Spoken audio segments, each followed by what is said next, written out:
Selanjutnya, yakni mari kita ikuti bersama Mau'izatul Hasanah, yang mana dalam hal ini akan disampaikan oleh Al-Mukarram Al-Habib Husni Fakhruddin Zuhdi bin Salim dari Madiun. Dumateng panjenenganipun wadal kasumangga akan Allahumma sholli ala sayyidina Muhammad.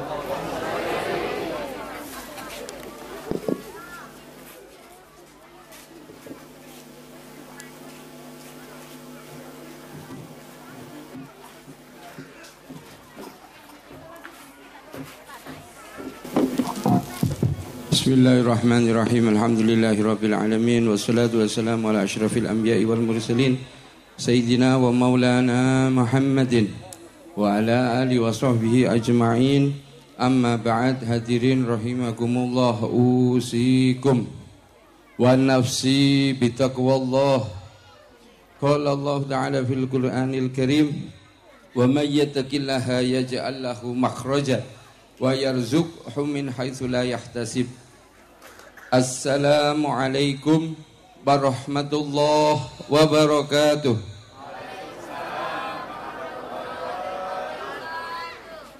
Kamu capek nggih? Nggih wangsul mawon nek capek.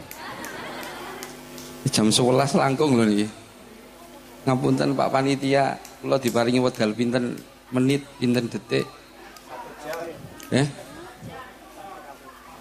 Mboten cocok lek ora sak cekape.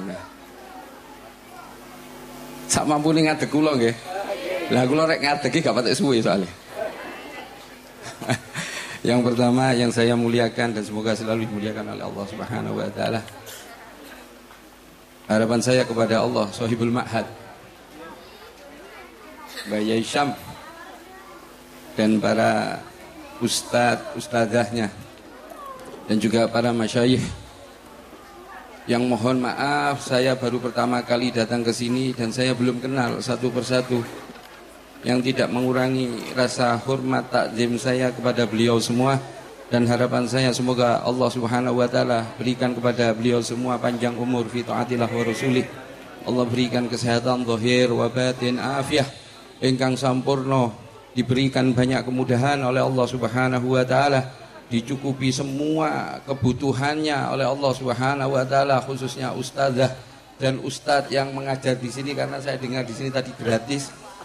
Enggak usah khawatir. Allah Subhanahu wa taala Maha Kaya, Allah yang memberikan kekayaan kepada kita semuanya, dan semoga kita semuanya diberkahi oleh Allah Subhanahu wa taala.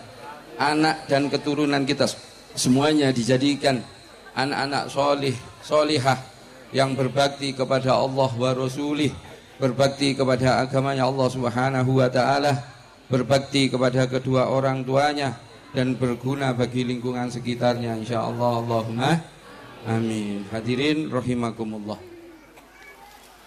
Tadi saya agak tergetik hati saya ketika mendengar pendidikan di sini gratis, masya Allah. Mohon maaf khususnya wali santri, saya akan mengajak berbicara kepada panjenengan sedoyo. Ketika panjenengan sedaya mempunyai hajat dunia, jenengan rela mengeluarkan merogoh kocek panjenengan dalam-dalam untuk kemaslahatan dunia panjenengan. Akan tetapi anak putra putri panjenengan di sini dipoles sedemikian rupa yang insya Allah nantinya akan menjadikan penyedap pandangan mata panjenengan, yang menyenangkan hati panjenengan. Kenapa? Karena putra putri panjenengan diberikan pendidikan agama. Kalau mohon maaf, pendidikan umum, taruhlah nantinya putra putri panjenengan memiliki pangkat jabatan. Kalau tidak ada dasar agama, mohon maaf, panjenengan sebagai orang tua nantinya maksimal pangkat panjenengan menjadi babysitter. Momong putu, bersih-bersih rumah. Kenapa? Karena anak kita tidak tahu ajaran agama, yang mana di dalam agama Islam anak ini harus memuliakan orang tuanya. Dan itu terjadi pada saat ini. Terjadi.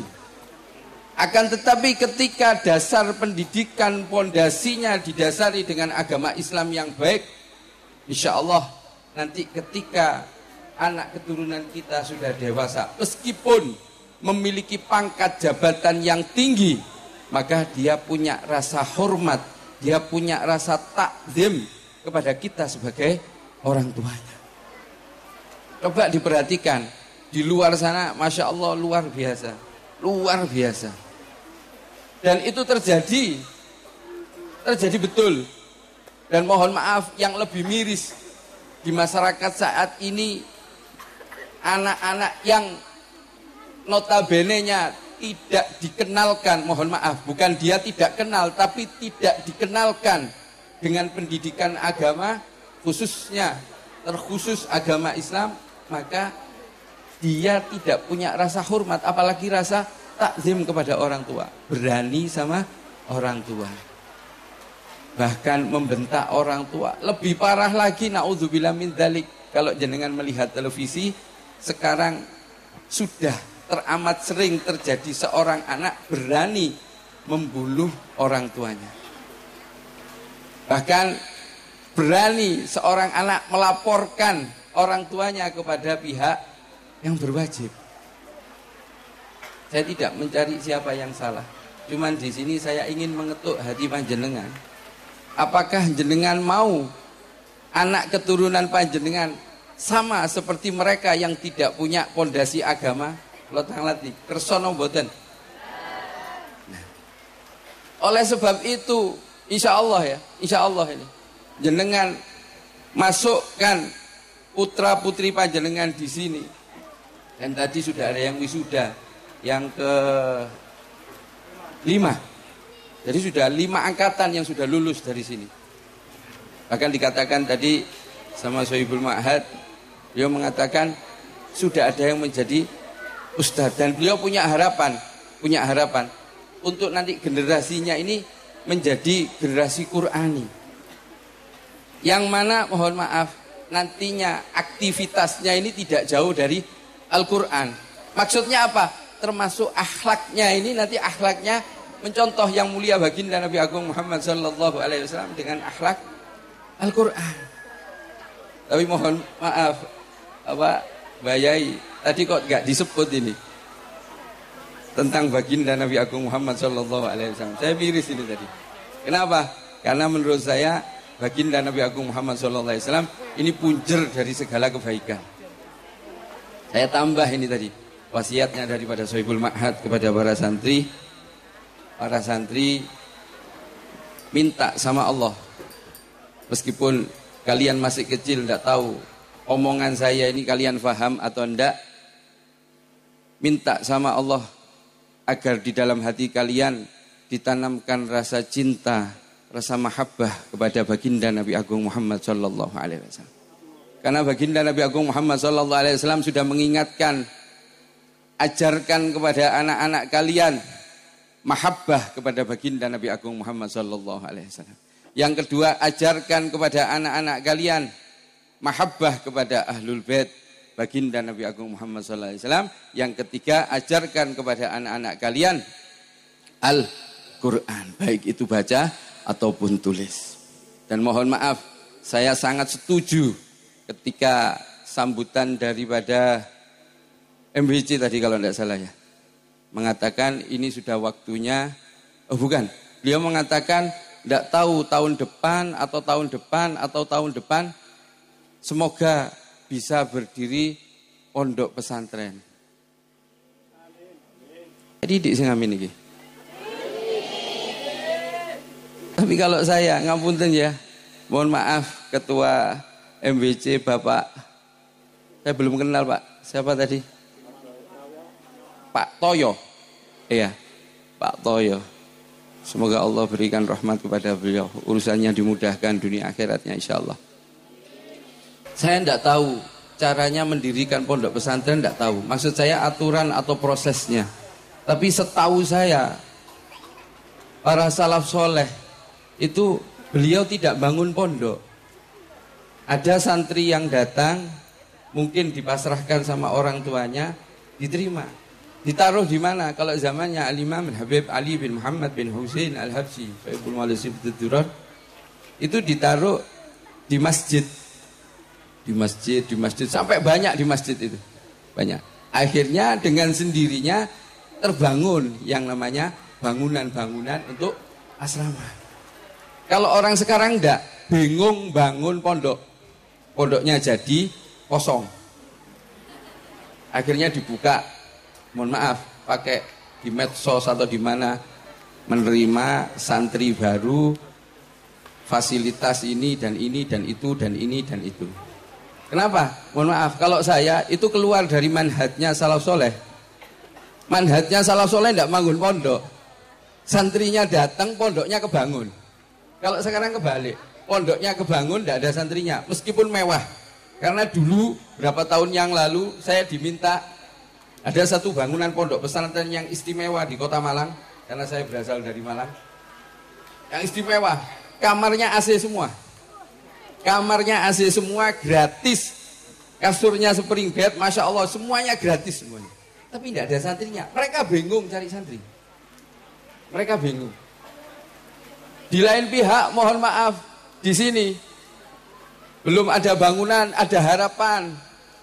Tapi saya mohon maaf, jangan putus asa. Insya Allah ketika anaknya sudah datang, santrinya sudah datang, nanti bangunannya akan menyusul. Tidak usah khawatir, betul-betul tidak usah khawatir. Saya katakan sekarang saat ini kita belajar. Ngarep, belajar berharap kepada Allah Subhanahu wa Ta'ala. Jangan andalkan akal dan otot kita, tidak ada. Karena apa? Sifatnya manusia ini la haula wala quwata illa billahil aliyil azim. Tidak ada daya dan upaya sudah. Pokoknya bismillah tawakkaltu ala Allah. Kalau ada orang yang titip putranya di sini untuk takdim, untuk mukim di sini, jenengan trampi. Betul ya? Bahasa saya betul ya? Jenengan terima.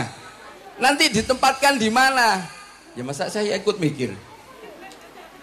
Ya jenengan yang mikir, taruh di mana? Mungkin di situ ada tempat. Kalau dulu pernah beliau cerita, ada salah seorang warga yang mewakafkan untuk belajar. Mungkin di situ bisa, ada satu kamar, mungkin satu orang, dua. Nanti anaknya datang, bangunannya akan menyusul. Belajar yakin kepada Allah Subhanahu wa Ta'ala. Termasuk ngapunten, mohon maaf, beban daripada beliau Sohibul Mahad luar biasa. Mari kita doakan agar Allah berikan kekuatan kepada beliau. Allah berikan kesabaran. Allah cukupi semua keperluannya. Allah berikan banyak kemudahan kepada beliau urusan dunia dan akhirat. Ada satu kisah di zamannya Syekh Abdul Qadir Al-Jilani radhiyallahu taala anhu. Seorang Syekh Abdul Qadir Al-Jilani yang gelarnya Sultanul Aulia, tidak main-main ini. Gelarnya Sultanul Aulia. Beliau juga punya ma'had. Beliau juga punya pondok pesantren. Akan tetapi ada salah seorang dari tetangganya ini yang hasut. Tidak senang dengan keberadaannya Syekh Abdul Qadir Al-Jilani. Tidak senang. Orang ini berupaya sekuat tenaga untuk mencari kesalahannya daripada Syekh Abdul Qadir Al-Jilani. Mencari kesalahan. Sampai orang ini tadi rela menggali lubang dari rumahnya sampai ke ruangan daripada Syekh Abdul Qadir Al-Jilani dalam rangka mencari kesalahan daripada Syekh Abdul Qadir Al-Jilani dalam rangka untuk menjatuhkan daripada Syekh Abdul Qadir Al-Jilani. Singkat cerita ini ya, tidak lama-lama. Orang ini tahu ada satu kelemahan. Ada salah seorang orang tua ini keluarga menitipkan putranya di pondoknya Syekh Abdul Qadir Al-Jilani. Kemudian setelah diterima oleh Syekh Abdul Qadir Al-Jilani, ditempatkan di satu ruangan, kemudian diberi wejangan-wejangan, diberikan nasihat, diberikan pelajaran-pelajaran. Sekian lama mondok, mohon maaf, dan ini kemarin terjadi kepada saya. Anaknya ini yang dipondokkan di Syekh Abdul Qadir Al-Jilani kurus anaknya ini, kurus. Lah, orang yang cari kesalahan Syekh Abdul Qadir Al-Jilani nemu, iki cocok iki tak gebahan. Akhirnya orang ini tadi pergi ke orang tuanya santri yang kurus tadi. Kemudian disampaikan, oh putrane jenengan di pondok mriko mboten kopen. Kuru mboten atos diparingi dahar. Mesakne. Jenengan pirsani. Jenengan tingali. Jenengan endangi putrane jenengan. Nek jenengan mboten percados kali kula. Ya. Akhirnya singkat cerita orang tuanya ini datang ke pondoknya Syekh Abdul Qadir Al-Jilani. Waktu itu ketika dia datang, Syekh Abdul Qadir Al-Jilani sedang jamu tamu-tamunya. Ada tamu-tamunya datang, Syekh Abdul Qadir Al-Jilani jamu. Diberikan makan daging, ayam, hidangan-hidangan yang sangat lezat. Terus si orang tua ini melihat keadaan tersebut. Kemudian orang tua ini menuju ke kamarnya putranya ini tadi. Ternyata betul, yang dilihat ini putranya sangat kurus sudah. Akhirnya orang ini termakan daripada omongan orang yang hasud kepada Syekh Abdul Qadir Al-Jilani. Hasud ini. Singkat cerita orang ini putranya dibawa. Kemudian ketemu sama Syekh Abdul Qadir Al-Jilani. Kemudian dikatakan, Syekh, bagaimana jenengan ini sebagai seorang pendidik kok tidak bisa didik santri ini? Anak saya jadi kurus seperti ini, bagaimana ini kesehatannya? Sedangkan panjenengan berpesta pora dengan teman-teman panjenengan ini bagaimana ini? Saya tidak terima ini. Syekh Abdul Qadir Al-Jilani memandang orang ini dan mengatakan, nek jenengan boten trimo, monggo jenengan beto kundur putrane panjenengan. Lan ngapunten ketika putrane jenengan pingin kados ngeten iki wonten setunggal syarat. Napa saged belung-belung sing dados belung iki didadosne ayam malih saged napa mboten? Nek saged kula paringi dahar niki wau. Tapi nek dereng saged mboten saged. Marah orang tuanya tadi. Akhirnya anaknya dibawa keluar dari pondoknya, dipamitkan. Ngapunten kalau wingi kejadian, saya dipasrahi salah seorang santri oleh orang tuanya untuk memberikan nasihat kepada anaknya agar betah di pondok. Akan tetapi ternyata orang tuanya yang tidak betah dalam artian melihat keadaan putranya ini tadi. Sama seperti di dalam cerita ini, putranya memang keadaannya memang kurus, masuk pondok gemuk, setelah sekian bulan menjadi kurus. Bahkan mohon maaf, ini pipinya ini bengkak karena dia sakit gigi. Ini dijadikan alasan orang tua ini untuk menarik anak ini keluar dari pondok. Saya katakan jangan dulu, jangan ditarik dulu. Ini biasa hal semacam ini. Dan ini terjadi kepada siapapun, termasuk anak saya yang mondok. Ketika saya jumpa pertama kali setelah 3 bulan saya tidak ketemu sama anak saya, ketika saya ngendangi anak saya kaget. Anak saya ini kepalanya kok panjang sendiri. Enggak, maksudnya kepalanya bukan panjang, karena lehernya ini dia panjang, karena ininya kecil dia menjadi kurus memang.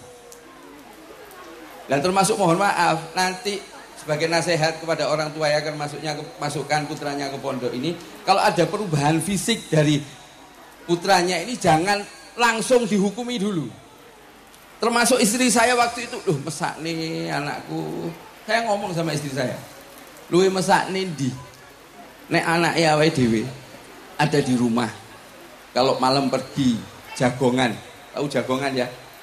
Ngopi di warung. Kalau anak sekarang mungkin ada yang trek-trekan, di Madiun ada trek-trekan itu. Setiap hari malam Sabtu sama malam Ahad itu mereka punya rutinan trek-trekan. Ya. Lebih kasihan mana? Kamu melihat anak kamu di sana sama teman-temannya yang Masya Allah tidak punya aturan. Apa anak kita di sini keadaannya seperti ini, tapi dia punya bekal untuk kehidupan nanti. Dan itu bagi kita sebagai orang tua akan menjadikan penentu. Bahkan mohon maaf, guru saya pernah mengingatkan, ngapunten. Kita sebagai orang tua, khususnya bapak ini ya, nanti di yaumil akhir, anak dan istri kita itu ada sebagian yang menjadi musuh kita. Mohon maaf ya. Anak istri kita, bapak, anak istri kita sebagian itu yang akan menjadi musuh kita. Kenapa? Karena kita lupa tentang pendidikan agama. Sehingga anak istri kita terjerumus kepada kemaksiatan. melakukan kemaksiatan, melanggar perintah Allah Subhanahu wa taala, melakukan larangan-larangan Allah Subhanahu wa taala, itu tanggung jawab seorang bapak besok. Dan di yaumil akhir, mohon maaf, kata-katanya menyakitkan anak istri kita. Ketika tidak mungkin satu keluarga ini, guru saya mengatakan akan dipisahkan, pasti akan jadi satu. Kalau di surga semuanya masuk surga. Kalau di neraka, naudzubillah min dzalik, dikumpulkan di dalam nerakanya Allah Subhanahu wa taala, naudzubillah min dzalik. Mohon maaf, ini ada satu kisah. Anak istrinya sudah ada di surga, di nerakanya Allah Subhanahu wa taala. Ketika di pengadilannya Allah Subhanahu wa taala, orang ini protes, anak istrinya protes. Yang protes pertama adalah istrinya. Mengatakan kepada Allah Subhanahu wa taala, "Ya Rabb, orang ini tidak menyebut nama kita. Padahal di dunia kita yang mencarikan nafkah, keperluan, kebutuhan kita cukupi, tapi ketika menjadi musuh di alam akhirat besok, istri anak kita akan menyebut, ya Rob, orang ini yang dulu di dunia menjadi suami saya, tidak pernah mengajarkan agama kepada saya, tidak pernah memerintah saya untuk melakukan ketaatan kepadamu, tidak pernah melarang saya ketika saya melakukan kemaksiatan kepadamu. Orang ini yang tanggung jawab. Maka oleh sebab itu saya nuntut keadilanmu ya Rob. Siksa yang saya terima timpakan juga kepada orang ini. Tidak nyebut namanya. Tidak nyebut namanya. Sakitnya tuh di sini loh. Sakitnya tuh di sini betul. Dan begitu giliran anak-anak kita juga akan seperti itu kalau dia menjadi musuh kita di alam akhirat itu. Ya Rob, orang ini yang dulu di dunia menjadi bapak saya. Tidak nyebut namanya. Cuma mengatakan orang ini yang dulu di dunia menjadi bapak saya, tidak pernah mengajarkan perkara agama, tidak pernah memerintahkan saya sholat, tidak pernah memerintahkan saya ngaji, saya dibiarkan. Saya main ke sana silahkan, saya minta uang diberikan. Apapun kemaksiatan yang saya lakukan, tidak pernah orang ini melarang saya. Maka oleh sebab itu saya nuntut keadilanmu ya Rabb. Siksa yang saya terima ini juga timpakan kepada orang ini. Yang harusnya bapaknya masuk surga, wurung. Tahu wurung ya? Batal. Masuk surganya Allah, dikumpulkan di nerakanya Allah Subhanahu wa taala. Naudzubillah min dzalik. Mugi-mugi kula lan panjenengan sedaya termasuk keluarganipun ditakdir datang surganipun Allah Subhanahu wa taala. Wangsul datang ceritane Sayyidina Syekh Abdul Qadir Al-Jilani wow. Kemudian anaknya ini dibawa keluar. Dibawa keluar karena dengan penuh amarah sudah dikompori tetangganya Syekh Abdul Qadir Al-Jilani yang hasut. Sudah jalan keluar pintu gerbang, jalan. Akhirnya sambil mikir orang ini tadi. Oh, mungkin anak saya diajari tirakat ini sama Syekh Abdul Qadir Al-Jilani. Akhirnya badannya menjadi kurus. Mungkin anak saya ini diajari puasa dan cara berbukanya ditata betul agar tidak melanggar daripada sunnahnya baginda Nabi Agung Muhammad sallallahu alaihi wasallam. Benten kali cara bukane kula panjenengan sedaya ketika Ramadan badhe maghrib biasane pun cepak. Kolak nggih. Es dawet nggih. Es teh nggih. Terus daharane napa mriki? Khase niki napa mriki napa? Pecel. Betul-betul sing lebih bonafit malih to. Rawon lah misalnya nggih. Terus rawon, terus mangke hidangan penutupe wonten napa malih? Hidangan penutup jenengan sing paham napa? Pisang. Napa hidangan penutup? Nangka. Semangka, ya wis lah gak apa-apa. Semangka, gedang kumpul di satu meja. Ketika terdengar beduk, duk, Allahu Akbar, langsung kodoan. Sarapan, makan siang, dikodok waktu maghrib. Leres napa mboten? Nah niki wonten es teh, es dawet, kolak, rawon, terus wau semongko, terus pisang langsak pitunggalane. Niki telas niki. Sret hitungan detik. Nggih, hitungan detik. Terus tele-tele nggih. Tele-tele kali lungguh. Pusik ben mudhun baru salat maghrib. Lah terus di akhir Ramadan wonten sing tiyang sanjang ngeten. Aku poso, bobotku lho gak mudhun, muda nggih. Wonten sing ngoten niku. Tiyange nggih dugi. La ilaha illallah. Nggih niki cara bukane, senes cara bukane Kanjeng Nabi, cara bukane tiyang mlorah nggih. Medion 11 12. Sami mawon ngoten niku. Berbeda dengan bukanya Nabi Muhammad SAW. Rasulullah menyiapkan kurma, jumlahnya ganjil. Satu, jenengan buka kurma siji koyoke gak mungkin. Ganjil, kula sebut riyen ganjil 1, 3, nggih, 5 niku standar jenengan. 7, nggih standar jenengan 7, 9, 11, ya. Sak kilo dihitung sik wae ganjil gak apa-apa. Itu bukannya Nabi Muhammad SAW. Rasulullah biasanya sering kurmanya 3. Selesai minum air putih, kemudian sholat. Nek kula panjenengan kan mboten mau disebut niku wonten apa es teh, kolak, es dawet, rawon, namale semongko, pisang. Wis sak wontene lah niku. Disiap nih, bahkan saat ini dimanjakan kita itu dengan orang yang berjualan. Jadi jangan salahkan ketika hadisnya baginda Nabi Agung Muhammad SAW yang mengatakan saumutasiku tidak berlaku buat panjenengan. Kenapa? Karena cara berbukanya salah. Jenengan tidak mengikuti caranya Nabi Muhammad SAW. Beban berat tubuh panjenengan tidak berkurang, bertambah. Bahkan saya bilang, aku poso loh, lah kok diabetes? Apa salah poso nih? Loh, betul itu terjadi. Salah berbukanya. Coba kalau berbukanya betul, insya Allah hadisnya baginda Nabi Agung Muhammad SAW ini berlaku. Saumutasiku, puasalah kalian akan sehat. Ojo niat poso kate diet, Bu. Nggih, gak enak istilahnya diet. Ojo mempersengsara hidup panjenengan. Nikmati uripe mek pisan tok. Nikmati saja. Ketika jenengan seger ya alhamdulillah seger. Bojone nggih kudu syukur alhamdulillah. Ketok rek ngopeni.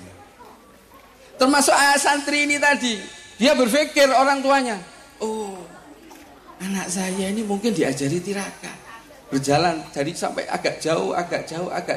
Ketika itu dia berhenti, anaknya dipegang, kemudian dia menyadari kesalahannya. Karena dia termakan daripada hasutan orang yang tidak suka kepada Syekh Abdul Qadir Al-Jilani, diputuskan balik kanan untuk kembali kepada Syekh Abdul Qadir Al-Jilani. Jika cerita berjalan, ketemu sama Syekh Abdul Qadir Al-Jilani, dikatakan, mohon maaf Syekh, tadi saya khilaf, saya termakan isu dari orang yang seperti ini, dijelaskan semuanya, dan saya akan mengembalikan anak saya untuk belajar sama panjenengan. Apa dawuh daripada Syekh Abdul Qadir Al-Jilani? Ketika panjenengan sudah melewati pintu pagar daripada rumah saya, pondok saya, maka pintu itu sudah tertutup buat panjenengan. Tidak bisa jenengan mengembalikan ke sini. Karena mohon maaf, jenengan meragukan kapasitas saya. Ngapunten nggih.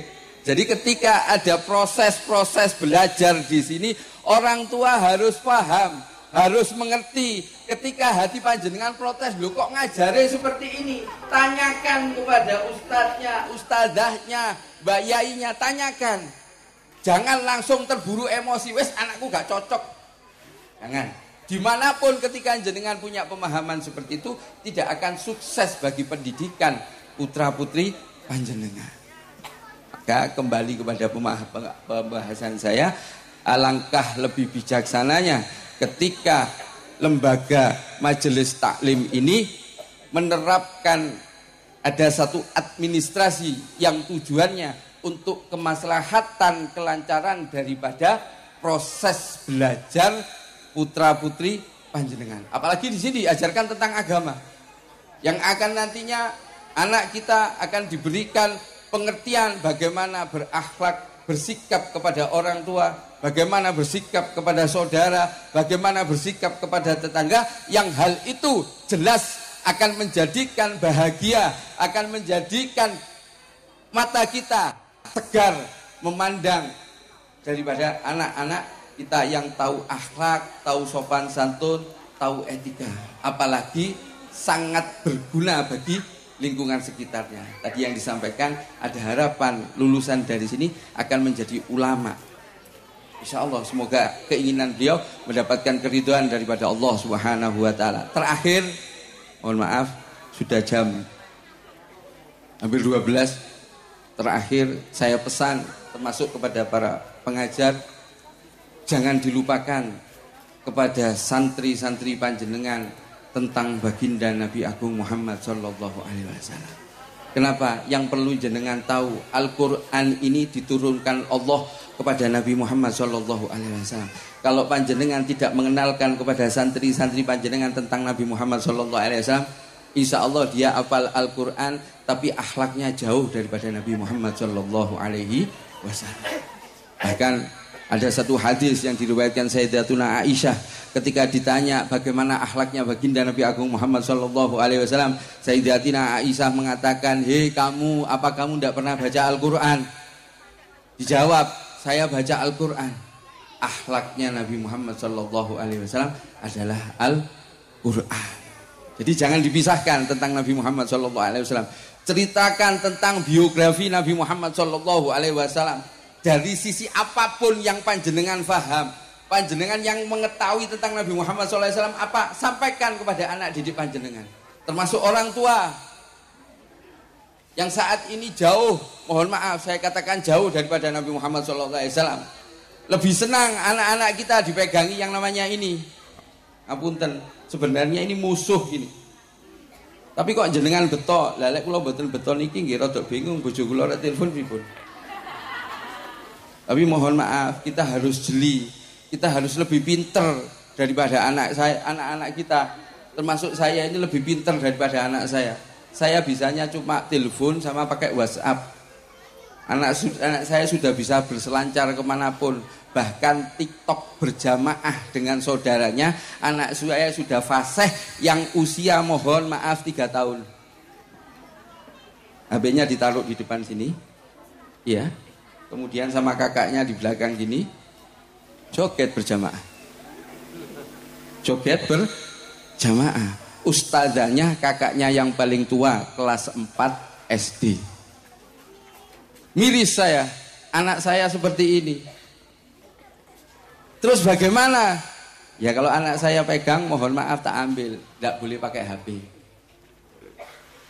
Saya sudah 1 bulan ini sama istri sepakat untuk nyapih anak saya dari yang namanya HP.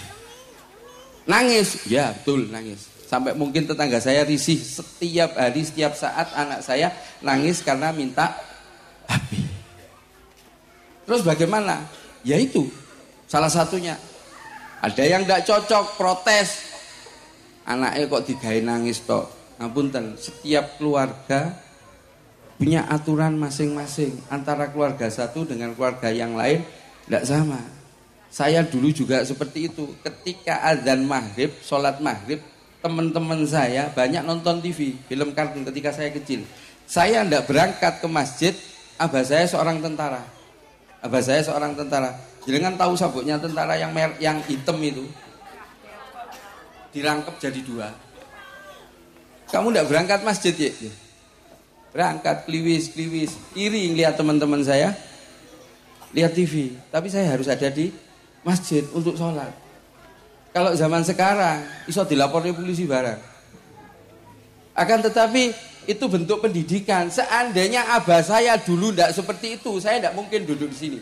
Saya tidak mungkin berdiri di sini. Buktinya banyak teman-teman saya yang sejawat dengan saya yang ketika itu orang tuanya banyak memberikan kelonggaran. Entah anaknya sholat belum, tidak begitu ngurus. Ya tahu sendiri seperti itu, saya tidak mau bercerita tentang mereka. Tapi saya kasihan. Ketika orang tua saya keras, betul-betul keras. Bukan saya katakan keras di sini untuk menyakiti saya, enggak. Karena beliau tegas, sayang dengan saya. Zaman saya kecil, TV memberikan efek yang luar biasa. Apalagi sekarang HP, anak-anak kita di depan. Kita enggak tahu apa yang dilihat. Mohon maaf, saya pernah marah betul sampai HP itu saya banting. Tapi ya betul saja nih. Loh iya, saya banting waktu itu sampai lepas semuanya, HP-nya saya lihat bengkong. dalam hati kecil saya, ini sih umur apa gak ya? Kenapa? Karena anak saya, ya mohon maaf, mungkin anak kecil. Dia tidak tahu ketika melihat YouTube, dia kan cuma narik, buka. Nah, ketika itu keluar suatu gambar yang saya sangat kaget. Saya tidak sengaja ngelihat gini, la ilaha illallah, tak ambil, tak lepak. Saya eman anak saya. Loh, kalau ini tidak ketahuan, apalagi anak kita, ini saya delik ngeten iki. Normalis saat ini naik temedion nggih, temedion. Masjid disediani wifi, pos kamling disediani wifi. Anak kita di situ sendirian. Dia mau lihat apapun lo bisa. Meskipun mohon maaf, ada sekarang mungkin proteksi daripada HP. Ya, HP-nya tidak bisa dibuat ya ditaruh temennya. Kamu lihat apa? Terus pripun jenengan? Ya, tugas kita besar sebagai orang tua. Jangan dipasrahkan bongkoan kepada ustadz, urusannya ustadz sama ustadzanya. Kasihan. Dia mikir keluarganya jenengan pasrahnya gratisan. Oh, naudzubillah min dzalik. Nggih. Mohon maaf nggih. Rada kereng niki. Menawi niki mboten cocok. Kula nyuwun agungi pangapunten. Terakhir, banyak salah dari saya ini tadi. Apa yang saya sampaikan tidak pas di hati panjenengan, menyinggung hati panjenengan. Jenengan tergores perasaan daripada ucapan saya ini. Saya pribadi mohon jenengan maafkan saya lahir dan batin. Semoga kita semuanya, harapan saya kepada Allah Subhanahu wa taala, kita yang hadir di majelis ini, keluarga kita, anak keturunan kita semuanya diberikan oleh Allah kefahaman, dengan sebenar-benarnya kefahaman, dengan sebaik-baiknya kefahaman, khususnya tentang agamanya Allah Subhanahu wa taala dan tentang kekasihnya baginda Nabi Agung Muhammad sallallahu alaihi wasallam. Dan semoga anak kita semuanya, termasuk kita semuanya, dijadikan Allah menjadi anak-anak yang solih, solihah, yang berbakti kepada Allah wa Rasulih, berbakti kepada kedua orang tuanya, berbakti kepada agamanya Allah, berguna bagi lingkungan sekitarnya. Dan semoga kita semuanya, kebutuhan kehidupan kita oleh Allah dicukupi, dipenuhi oleh Allah Subhanahu wa taala. Kita banyak diberikan kemudahan oleh Allah. Semoga kita diberkahi oleh Allah Subhanahu wa taala, dan akhir hayat kita di alam dunia ini semoga dipungkasi, diakhiri oleh Allah Subhanahu wa taala dalam keadaan husnul khotimah. Dan semoga kita semuanya kelak di yaumil akhir oleh Allah dimasukkan di dalam rombongan yang mulia baginda Nabi Agung Muhammad sallallahu alaihi wasallam, masuk surganya Allah Subhanahu wa taala bersama yang mulia baginda Nabi Agung Muhammad sallallahu alaihi wasallam, di surganya Allah bersama yang mulia baginda Nabi Agung Muhammad sallallahu alaihi wasallam, insyaallah. Allahumma amin. Khususnya Sohibul Ma'had dan keluarganya, semoga Allah banyak berikan kemudahan, Allah berikan banyak kebaikan, Allah mudahkan seluruh urusannya, urusan dunia dan akhiratnya, termasuk dalam rangka ngopeni, ngajar daripada anak-anak kita di sini, insyaallah. Allahumma amin ala hadiniyah wa likulli niyatin shalihah min khairati dunya wal akhirah wa ma nawahu abauna wa aslafuna wa syuyukhuna wa rijaluna shalihun wa ila hadratin Nabi Muhammadin sallallahu alaihi wasallam. Al-Fatihah.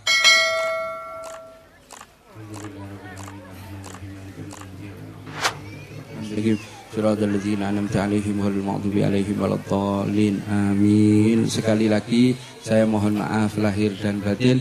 Wal 'afu minkum. Wassalamu alaikum warahmatullahi wabarakatuh.